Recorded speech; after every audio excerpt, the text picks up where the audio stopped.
દાહોદની દેવગઢ પારિયાના ધર્મેશ કલાલ ફરી બન્યા પ્રમુખ। અગાઉ ભાજપની બહુમતી થતા ધર્મેશ કલાલ પ્રમુખ બન્યા હતા। 7 માસમાં ધર્મેશ કલાલ વિરુદ્ધ અવિશ્વાસની કરાઈ હતી દરખાસ્ત। અવિશ્વાસની દરખાસ્તથી ધર્મેશ કલાલે છોડ્યું હતું પ્રમુખ પદ। જિલ્લા મ્યુનિસિપલ ચૂંટણી અધિકારીએ ચૂંટણી યોજતા નીલ સોની પ્રમુખ બન્યા।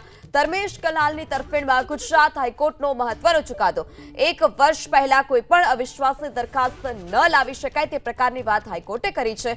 હાઈકોર્ટના આદેશ બાદ ફરી ધર્મેશ કલાલની પ્રમુખ પદે વરણી કરાઈ। ધર્મેશ કલાલે સમર્થકો સાથે આજે ફરીથી પ્રમુખ પદનો ચાર્જ સંભાળ્યો છે। તો અગાઉ ભાજપની બહુમતી થતા તેઓ પ્રમુખ બન્યા હતા। ત્યારબાદ તેઓ સામે અવિશ્વાસની દરખાસ્ત લાવવામાં આવી ત્યારે હાઈકોર્ટે ટાંક્યું કે 1 વર્ષ પહેલા કોઈપણ વ્યક્તિ સામે અવિશ્વાસની દરખાસ્ત ન લાવી શકાય। ત્યારે હાઈકોર્ટના આદેશ બાદ ફરી ધર્મેશ કલાલ કે જેઓની પ્રમુખ પદે વરણી કરવામાં આવી છે, ધર્મેશ કલાલે સમર્થકો સાથે આજે ફરી એક વખત પદભાર સંભાળ્યો છે।